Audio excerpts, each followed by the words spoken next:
అన్న ఇండియాలో 5G ఎన్ని బ్యాండ్స్ సపోర్ట్ చేస్తే అన్న ఇండియాలో 5G ఎప్పుడు లాంచ్ అవుతుంది అన్న నేను వాడుతున్నటువంటి మొబైల్ ఫోన్ 5G బ్యాండ్స్కి సపోర్ట్ చేస్తుందా మన ఇండియాలో అన్న 5G డేటా ప్యాక్స్ ఏవైతే 4G కన్నా ఖరీదు ఎక్కువగా ఉంటుందా ఆల్రెడీ నేను 5G మొబైల్ ఫోన్ని పర్చేస్ చేశాను మరి ఇది మన ఇండియాలో ఈ 5G నెట్వర్క్స్కి పనిచేస్తుందా పనిచేయదా ఆగండి ఇప్పుడు మీరు అడిగినటువంటి క్వశ్చన్స్ అన్నిటికీ కూడా ఈ వీడియోని స్కిప్ చేయకుండా చివరి దాకా చూసారంటే మీకు ఒక ఐడియా వస్తుంది అండ్ 5G టెక్నాలజీ గురించి మరిన్ని విషయాలు అయితే నేను ఈ వీడియోలో మీతో డిస్కస్ చేయబోతున్నాను. Hi, this is Vasu again. Welcome to Vasu tech vlogs.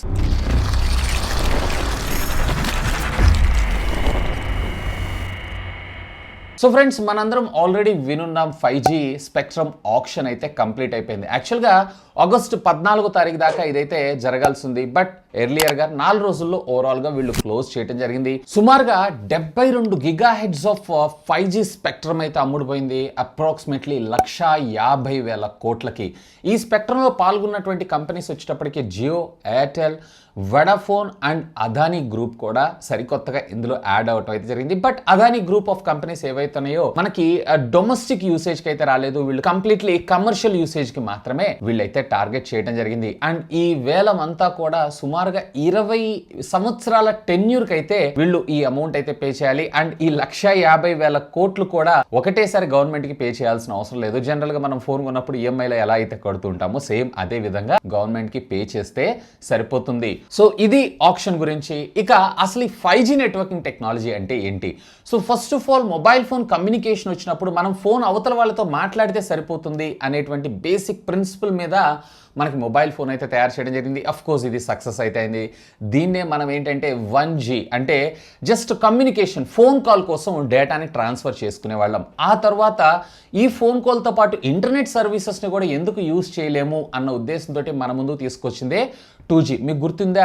ఈ అని లేదన్నట్లయితే కనుక ఎడ్జ్, ఇలా మనకి కైండ్ ఆఫ్ టెక్నాలజీ మన మొబైల్ ఫోన్ స్క్రీన్స్ మీద అయితే మనం చూసేవాళ్ళం.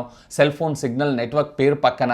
సో దాన్నే మనం 2G networking technology. Of course దీంట్లో ఇంటర్నెట్ కొంచెం స్లోగా ఉండేది, కొంచెమే కాదు చాలా స్లోగా ఉండేది. బట్ అప్పుడున్నటువంటి రిక్వైర్మెంట్స్ ఏవైతున్నాయో వాటిని అయితే మనకు అది ఫుల్ఫిల్ చేసేది. ఫోన్ కాల్ మాట్లాడటమే గొప్ప అనుకున్నప్పుడు ఫోన్ కాల్తో పాటు ఇంటర్నెట్ కూడా వాడుతున్నాము అన్నట్లయితే ఇది నెక్స్ట్ లెవెల్. ఈ ఇంటర్నెట్ స్పీడ్ జనరేషన్కి తగ్గట్టుగా పెరుగుతూ వచ్చింది. దాని తర్వాత 3G networking technology of course మనందరం వాడాం. అలాగే 4G నెట్వర్కింగ్ టెక్నాలజీ ఇప్పుడు ప్రజెంట్ మనం వాడుతున్నాం.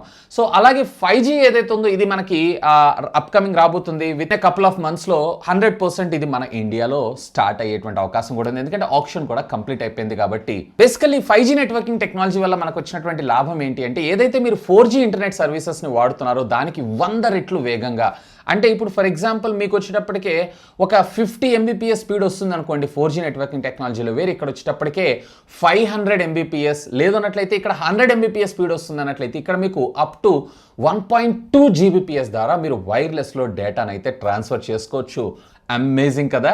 సో ఇంత హై స్పీడ్ డేటా వల్ల మనం చేయలేని పనులు అనేవి ఏం లేదు. Almost all 4K video content just చిటికలో డౌన్లోడ్ చేసుకోవటం లేదా చిటికలో వాచ్ చేయటం. ఆన్లైన్ గేమింగ్, ఇంకా చెప్పాలంటే గేమింగ్లో పెద్ద ఎత్తున మార్పు అయితే మనం చూసేటువంటి అవకాశం అయితే ఉంది. లైక్ మీకు 4Gలో వచ్చేటప్పటికి 50 milliseconds దీనికి పింగ్ రెస్పాన్స్ టైం ఉన్నట్లయితే, వేరే ఇక్కడ వచ్చేటప్పటికి కేవలం మీకు 1 millisecond రెస్పాన్స్ టైం అయితే ఉండడం జరుగుతుంది. ఆల్మోస్ట్ 0 లేటెన్సీ కింద మీరు గేమ్స్ అయితే ఆడొచ్చు, ముఖ్యంగా ఆన్లైన్ గేమింగ్ ఆడుకునే వాళ్ళకి. అయితే ఇప్పుడు ఈ 5G నెట్వర్కింగ్ టెక్నాలజీకి సంబంధించినటువంటి కేటగిరీస్ ఎలా ఉన్నాయి ఏంటి అనేది చూద్దాం. యాక్చువల్గా ఈ 5G నెట్వర్కింగ్ టెక్నాలజీలో 3 కేటగిరీస్ కింద మనం డివైడ్ చేయాల్సి ఉంటుంది. ఒకటి వచ్చేటప్పటికే లో బ్యాండ్స్, అలాగే మరొకటి వచ్చేటప్పటికే మిడ్ బ్యాండ్స్, ఒకటి వచ్చేటప్పటికే హై బ్యాండ్స్. మీరు ఎప్పుడైనా ఒకటి గుర్తుపెట్టుకోండి, లో బ్యాండ్స్లో మీకు వచ్చేటప్పటికే రేంజ్ ఎక్కువగా ఉంటుంది, అలాగే డేటా స్పీడ్ తక్కువగా ఉంటుంది కంపేర్ టు మిడ్ హై కన్నా. కానీ అలాగే మిడ్ బ్యాండ్స్లో వచ్చేటప్పటికే మనకి సిగ్నల్ స్ట్రెంగ్త్ పర్వాలేదు, బాగానే ఉంటుంది. And at the same time data transferring speed కూడా కంపేర్ టు 4G కన్నా మనం బెటర్ స్పీడ్స్ని అయితే ఎక్స్పెక్ట్ చేయొచ్చు. వేరే ఇక్కడ హై బ్యాండ్లో వచ్చేటప్పటికే మనకి సిగ్నల్ స్ట్రెంగ్త్ ఏదైతే ఉందో కాంపాక్ట్గా, ఇంకా చెప్పాలంటే తక్కువ రేంజ్లో మాత్రమే కవర్ చేయడం జరుగుతుంది. బట్ ఇంటర్నెట్ స్పీడ్ మాత్రం అమేజింగ్ బ్లాస్టింగ్ స్పీడ్లో మీరు ఇంటర్నెట్ సర్వీసెస్ని అయితే యూజ్ చేసుకోవచ్చు.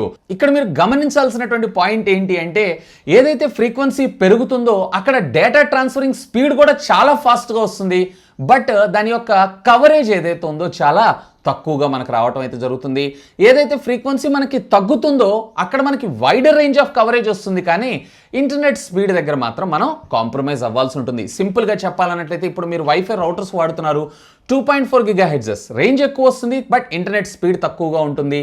అండ్ 5 GHz, సో ఇక్కడ మీకు రేంజ్ తక్కువగా ఉంటుంది, ఇంటర్నెట్ మాక్సిమం హై స్పీడ్లో మీరు ఇంటర్నెట్ అయితే వాడుకోవచ్చు. సో ఫస్ట్ ఆఫ్ ఆల్ లో బ్యాండ్స్లో వచ్చేటప్పటికే జియో ఇప్పుడు ప్రస్తుతం మొన్న జరిగినటువంటి ఆప్షన్స్లో 2 బ్యాండ్స్ని పర్చేజ్ చేయడం జరిగింది, వేర్ ఎయిర్టెల్ వచ్చేటప్పటికే సింగిల్ బ్యాండ్. అంటే ఈ లో బ్యాండ్స్ ఏదైతే ఉందో ఎక్కువగా మనకి రూరల్ ఆడియన్స్ని ఎక్కువగా టార్గెట్ చేస్తుంది. దీనివల్ల ఏమవుతుందంటే ప్రతి నెట్వర్క్కి కూడా వైడర్ రేంజ్ ఆఫ్ కవరేజ్ అనేది రావడం జరుగుతుంది. కవరేజ్ ఎక్కువగా జియోది ఉండేటువంటి అవకాశం ఉంది కంపేర్ టు ద ఎయిర్టెల్ కన్నా బ్యాండ్స్ని బేస్ చేసుకొని చూసారు అన్నట్లయితే. ఇక మిడ్ బ్యాండ్స్ ఏవైతే ఉన్నాయో ఇవన్నీ కూడా మనకి అర్బన్ ఆడియన్స్ అంటే లైక్ మెట్రోపాలిటన్ సిటీస్ ఉంటాయి చూసారా, సో వాటిని టార్గెట్ చేస్తూ మన ముందు తీసుకొని రావడం జరుగుతుంది. లైక్ హైదరాబాద్, వైజాగ్, విజయవాడ. సో ఇలా మెట్రోపాలిటన్ సిటీస్ అన్నిటిలో కూడా మనకి ఏమవుతుందంటే ఎక్కువ మంది ఆడియన్స్, ఎక్కువ మంది యూజర్స్, సబ్స్క్రైబర్స్ ఉంటారు కాబట్టి వీళ్ళకి ఇంటర్నెట్ అనేది కంపేర్ టు 4G కన్నా బెటర్ స్పీడ్ వచ్చేటువంటి అవకాశం ఉంది. అండ్ కవరేజ్ కూడా పర్వాలేదు, మరీ మనకి లో బ్యాండ్స్ వచ్చినంత రేంజ్ రాకపోయినా కానీ ఈ అర్బన్ ఆడియన్స్ కి సూటబుల్ అయ్యేటువంటి సిగ్నల్స్ ని వీళ్ళు బ్రాడ్కాస్ట్ చేసేటువంటి అవకాశం అయితే ఉంది. సో ఇదంతా కూడా ఎక్కువగా మనకి metropolitan cities like Hyderabad, Vizag, Vijayawada, Guntur ఇలాంటి వాటన్నిటిలో యూస్ చేసేటువంటి అవకాశం అయితే ఉంది. ఇక దీంట్లో జియో 3 బ్యాండ్స్ ని సొంతం చేసుకోవడం జరిగితే వేర్ ఎయిర్టెల్ వచ్చేటప్పటికే 4 బ్యాండ్స్, ఏకంగా వడాఫోన్ 5 బ్యాండ్స్ ని సొంతం చేసుకోవడం అయితే జరిగింది ఆప్షన్ లో. అంటే ఈ అర్బన్ సిటీస్ ఏవైతే ఉన్నాయో వీటన్నిటిలో కూడా కంపేర్ టు జియో, ఎయిర్టెల్ కన్నా కానీ వడాఫోన్ సిగ్నల్స్ కొంచెం బెటర్ గా ఉండేటువంటి అవకాశం ఉంది, ఎందుకంటే wider range of coverage bands వీళ్ళ దగ్గర ఉన్నాయి కాబట్టి. ఇక నెక్స్ట్ వచ్చేటప్పటికి మనకి హై బ్యాండ్ ఫ్రీక్వెన్సీ, ఇందులో మీకు ఇంటర్నెట్ స్పీడ్ అయితే ఆల్మోస్ట్ 1 Gbps దాకా వచ్చేటువంటి అవకాశం ఉంది.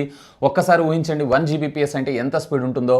బట్ ఇది వచ్చేటప్పటికి మనకి డొమెస్టిక్ యూసేజ్కి అయితే తీసుకొని రారు, ఇది commercial usage like software companies కావచ్చు, లాజిస్టిక్స్ కంపెనీస్ కావచ్చు, లేదన్నట్లయితే ఇండస్ట్రీస్ కావచ్చు, ఇలాంటి వాటిని టార్గెట్ చేస్తూ జియో, ఎయిర్టెల్ తో పాటు అదాని గ్రూప్ ఆఫ్ కంపెనీస్ ను కూడా వీటిని పర్చేజ్ చేయడం అయితే జరిగింది. వీటి యొక్క రేంజ్ అనేది చాలా లిమిటెడ్ గా ఉంటుంది. అంటే ఒక కార్పొరేట్ కంపెనీ ఉందనుకోండి, ఆ కంపెనీ సెగ్మెంట్ లో మాత్రమే వీళ్ళు దీనికి సంబంధించినటువంటి ఇన్ఫ్రాస్ట్రక్చర్ ని బిల్డ్ చేసేటువంటి అవకాశం ఉంది. దీనికి సపరేట్ గా టవర్స్ అండ్ ఎక్విప్మెంట్ ఉంటుంది.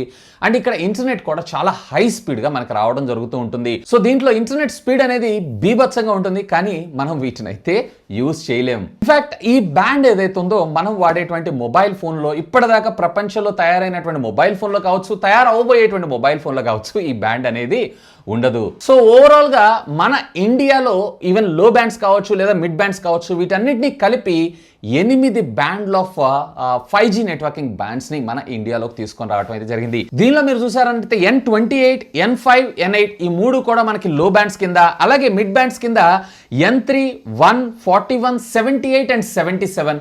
సో ఇవన్నీ కూడా మనకి మిడ్ బ్యాండ్స్ కింద తీసుకొని రావడం జరిగింది. So majority of the mobile phones లో కనుక మీరు N78, 77 చూసారు అన్నట్లయితే కనుక మెజారిటీ ఆఫ్ ద నెట్వర్క్స్ అన్ని ఇది కవర్ చేసేటువంటి అవకాశం ఉంది, ఒకవేళ మీరు మెట్రోపాలిటన్ సిటీస్ లో ఉన్నట్లయితే. సో మీరు కనుక ఇండియాలో 5G ఇంటర్నెట్ సర్వీసెస్ ఎటువంటి ఇంటరప్షన్ లేకుండా యూజ్ చేయాలనుకుంటున్నారు, అది మెట్రోపాలిటన్ సిటీ కావచ్చు, లేదన్నట్లయితే విలేజ్ కావచ్చు, సో అలాంటి సందర్భాల్లో మీరు ఈ 8 bands of 5G networking technology me mobile ఫోన్లో ఉండేలాగా చూసుకోండి, సరిపోతుంది. సో ఇదంతా బాగానే ఉంది. ఇప్పుడు ప్రెసెంట్ మీరు వాడుతున్నటువంటి 4G నెట్వర్కింగ్ సిమ్ కార్డ్ ఏదైతే ఉందో అదే సిమ్ కార్డ్తో మీరు 5G నెట్వర్కింగ్ సిమ్స్ని యూజ్ చేయొచ్చా? ఎస్, బేసికలీ వీటిలో మనకు 2 రకాల టెక్నాలజీ అయితే రావడం జరుగుతుంది. ఒకటి స్టాండర్డ్ అలోన్, మరొకటి వచ్చేటప్పటికి non standard alone. Non standard అలోన్లో వచ్చేటప్పటికి ఆల్రెడీ ఎగ్జిస్టింగ్ ఉన్నటువంటి 4G నెట్వర్కింగ్ ఇన్ఫ్రాస్ట్రక్చర్లోనే మనం ఈ 5Gని అయితే ఇంప్లిమెంట్ చేయొచ్చు. మెజారిటీ ఆఫ్ ద నెట్వర్క్స్ అన్ని చేస్తున్నటువంటి పని ఇదే. వేరే ఇక్కడ స్టాండర్డ్ అలోన్లో వచ్చేటప్పటికే ఇప్పుడు కొత్తగా డెవలప్ చేస్తున్నటువంటి టవర్స్ ఏవైతున్నాయో వాటిని ప్యూర్లీ డెడికేటెడ్గా 5G సర్వీసెస్ కింద లాంచ్ చేసేటువంటి అవకాశం అయితే ఉంది. So majority of the network companies అన్నీ కూడా ఆల్రెడీ ఎగ్జిస్టింగ్ ఉన్న వాటినే వాడాలని ట్రై చేస్తూ ఉంటాయి కాబట్టి, ఇన్ఫ్రాస్ట్రక్చర్ కొత్తగా డెవలప్ చేయాలని చూడవు కాబట్టి మీకు NSAలో ఎగ్జిస్టింగ్ ఉన్నటువంటి 4G సిమ్ కార్డ్లోని 5G సర్వీసెస్ వచ్చేటువంటి అవకాశం ఉంది. లేదా ఒకవేళ మీ ఏరియాలో పర్టికులర్గా మీరు కనుక హై ఎండ్లో అంటే కొత్తగా 5G నెట్వర్కింగ్ టెక్నాలజీ స్టాండర్డ్లో డెవలప్ అయింది అన్నట్లయితే ఖచ్చితంగా అక్కడ మీరు 5G నెట్వర్క్ సపోర్ట్ చేసేటువంటి సిమ్ కార్డ్ని అయితే తీసుకోవాల్సి ఉంటుంది. ఇక అసలు 5G నెట్వర్క్ మన ఇండియాలో ఎప్పుడు వచ్చేటువంటి అవకాశం ఉంది? ఆప్షన్ అయితే ఆల్రెడీ కంప్లీట్ అయిపోయింది. So if I'm not wrong, Jio వచ్చేటప్పటికి రేపు ఆగస్టు 15వ తారీఖు అఫీషియల్గా మన ఇండియాలో 5G ట్రయల్ రన్ చేసేటువంటి అవకాశం ఉంది. అండ్ సెప్టెంబర్ మంత్ చివరికల్లా వీళ్ళు అఫీషియల్గా కమర్షియల్గా రోల్అవుట్ చేసేటువంటి అవకాశం ఉందని చెప్పి ఒక రూమర్ అయితే వస్తుంది. వేర్ ఎయిర్టెల్ కూడా ఇదే ఆగస్ట్ నెల చివరికల్లా వీళ్ళు 5G సంబంధించినటువంటి ట్రయల్ రన్స్ అయితే కంప్లీట్ చేసి కమర్షియల్గానే రోల్అవుట్ చేసేటువంటి అవకాశం ఉందని చెప్పి ఒక రూమర్ అయితే వస్తుంది. సో చూద్దాం మరి ఏ కంపెనీ ముందుగా మనకి 5G నెట్వర్కింగ్ టెక్నాలజీని తీసుకొని రాబోతుందో.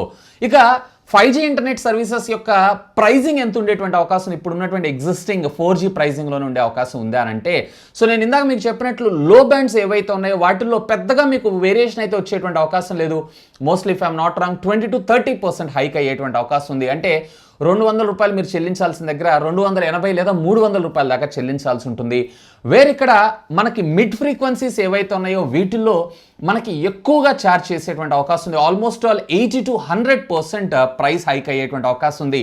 అంటే సుమారుగా $300 దగ్గర మీరు వెచ్చించాల్సిన దగ్గర ఇక్కడ $450 నుంచి $500 దాకా మీరు బేర్ చేయాల్సి ఉంటుంది. ఒకవేళ మీరు 5G ఇంటర్నెట్ సర్వీసెస్ వాడాలనుకుంటే, ఒకవేళ లేదు నేను ఆల్రెడీ ఎగ్జిస్టింగ్ ఉన్నటువంటి 4G నెట్వర్కింగ్ టెక్నాలజీనే వాడుకుంటాను సరిపోతుంది అన్నట్లయితే రెగ్యులర్ మీ ఛార్జెస్ ఏవైతేనే వాటినే పే చేస్తే సరిపోతుంది. సో ఇక్కడ మీకు ఇంకో క్వశ్చన్ రైజ్ అవ్వచ్చు. ఆల్రెడీ నేను మొబైల్ ఫోన్ అయితే పర్చేజ్ చేశాను, బట్ దాంట్లో లో బ్యాండ్స్ ఏవైతే ఉన్నాయో నా దగ్గర చూపించట్లేదు, అంటే నా మొబైల్ ఫోన్లో లేదు, బట్ మా ఏరియాలో మా విలేజ్లో ఈ లో బ్యాండ్స్ వచ్చేటువంటి అవకాశం ఉంది, మరి అప్పుడు నేనేం చేయాలి అని అంటే, యాజ్ ఆఫ్ నో మీరు కంగారు పడాల్సిన అవసరం అయితే ఏమీ లేదు. ఫుల్ ప్లిజ్డ్గా 5G డెవలప్ అవ్వడానికి మరింత టైం పట్టేటువంటి అవకాశం ఉంది. Maybe if I'm not wrong 2023 తర్వాతనే మీరు ఫుల్ ప్లిజ్డ్గా అన్ని బ్యాండ్స్తో నెట్వర్కింగ్ టెక్నాలజీ 5Gని యూజ్ చేయాల్సి ఉంటుంది. సో నన్ను అడిగితే కనుక అప్పటికల్లా మీరు మొబైల్ ఫోన్ అప్గ్రేడ్ అవుతారు కాబట్టి I think please be patience. And ఒకవేళ మీరు ఎగ్జిస్టింగ్ 4G మొబైల్ ఫోన్ వాడుతున్నారు, 5G నెట్వర్క్ అప్గ్రేడ్ అవ్వాలనుకుంటున్నారు అన్నట్లయితే కనుక మీరు ఉండేటువంటి ఏరియా ప్రకారంగా బ్యాండ్స్ని అయితే చూస్ చేసుకోండి. ఒకవేళ ఈ 8 బ్యాండ్స్ మీ మొబైల్ ఫోన్లో కావాలనుకుంటున్నారు అన్నట్లయితే కనుక అక్కడ మీకు మొబైల్ ఫోన్ ఖరీదు ఎక్కువ అయ్యేటువంటి అవకాశం ఉంది. సో సాధ్యమైనంత వరకు అకార్డింగ్ టు మీ ఏరియాని బట్టి, మీరు ఎక్కడ ఉంటారు అనే దాన్ని బట్టి మీకు లో బ్యాండ్స్ సూట్ అవుతుందా, లేదన్నట్లయితే మిడ్ బ్యాండ్ సూట్ అవుతుందా అనేది చూస్ చేసుకొని దాని ప్రకారంగా మీరు మీ మొబైల్ ఫోన్ని చూస్ చేసుకోగలరు. అంతేగాని ఇప్పుడు ఆల్రెడీ నేను మొబైల్ ఫోన్ కొన్నా, దీంట్లో నాకు బ్యాండ్స్ రావట్లేదు కదా, సో నేను మళ్ళీ కొత్తగా అప్గ్రేడ్ అయ్యి ఇంకొక ఫోన్ తీసుకున్నానంటే అక్కడ నాకు బ్యాండ్ సపోర్ట్ చేస్తుందని చెప్పి త్వరగా అయితే అప్గ్రేడ్ అవ్వాల్సిన అవసరం లేదు. సో ఇది ఫ్రెండ్స్ 5G నెట్వర్కింగ్ టెక్నాలజీకి సంబంధించినటువంటి ఆల్మోస్ట్ ఆల్ ఇన్ఫర్మేషన్ నేను ఇచ్చాను అనుకుంటున్నాను. ఇంకా మీకు ఏమైనా డౌట్స్ ఉన్నాయన్నట్లయితే లెట్ మీ నో. ఖచ్చితంగా కింద ఉన్నటువంటి కామెంట్ సెక్షన్లో కామెంట్ చేయండి. సాధ్యమైనంత వరకు వాటన్నిటికి కూడా రిప్లై ఇస్తాను. అండ్ వీడియో నచ్చిందా? నచ్చితే లైక్ చేయండి. అలాగే దీన్ని మీ ఫ్రెండ్స్ అండ్ ఫ్యామిలీ మెంబర్స్తో షేర్ చేసుకోండి. సో వాళ్ళను కూడా మీరు ఎడ్యుకేట్ చేసిన వాళ్ళు అవుతారు. And at the same time ఇంకా ఛానల్ని సబ్స్క్రైబ్ చేసుకోకపోతే చేసుకోండి. ఇలాంటి అమేజింగ్ టెక్ కంటెంట్ మీకోసం తెలుగులో తీసుకొస్తాను. That's all for today. This is Vasu signing off. Have a great day.